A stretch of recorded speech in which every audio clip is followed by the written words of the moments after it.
Dr. Nancy Snow is a professor of public diplomacy at Kyoto University of Foreign Studies. She's also worked for the US State Department in foreign policy, and she joins us live now from Tokyo.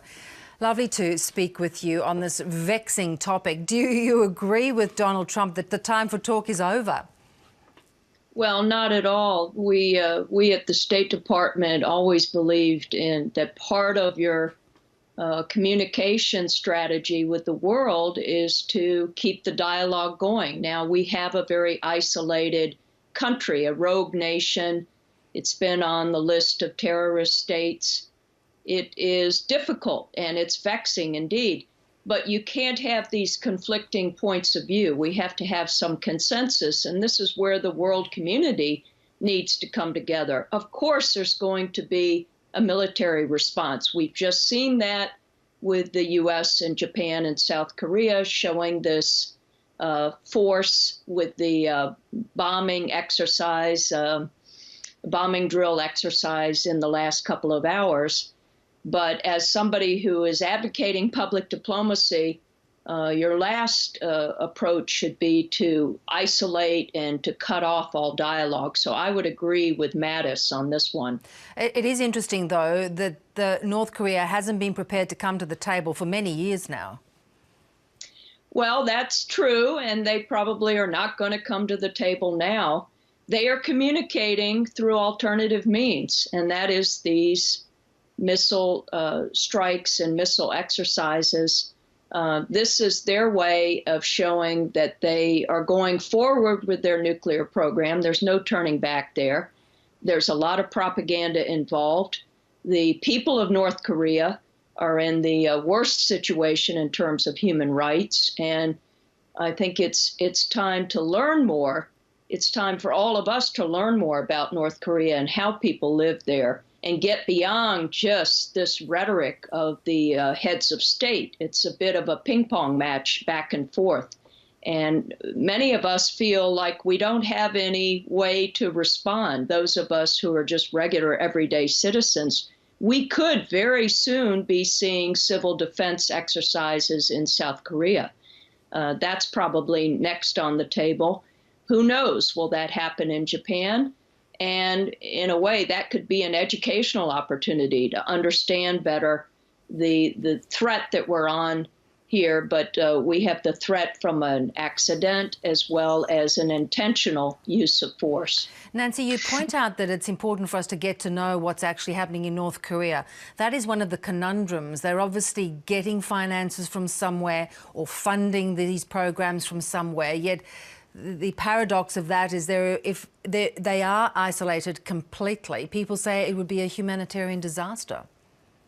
Well, we've seen that. And of course, when I worked at the State Department in the 90s, we saw efforts then to try to avoid any further humanitarian disaster. But this is a country that in the last 25 years, since the end of the Cold War, has been really an ongoing puzzle for us to figure out.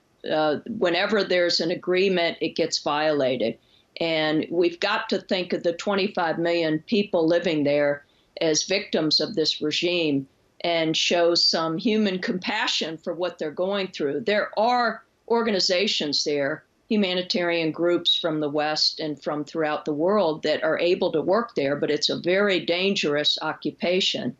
So I hope that the rhetoric will not be just exclusively this one-lane traffic of a military response. And I don't think we need tweeting, or I should say, I don't think we need foreign policy through tweets.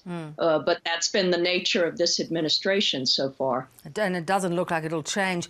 What is your thought on China? Some suggest that perhaps China should intervene, overthrow the regime and install a puppet government. Do you think that that is fanciful thought process? Well, I don't think at this point, we've got to look at this over the long term, and that sounds very destabilizing. I live in a part of the world where we like to keep things going smoothly. You've got a lot of countries here that have ongoing conflicts going back to their histories with each other. So I don't think that China wants to do that. They would have a major humanitarian crisis on their border.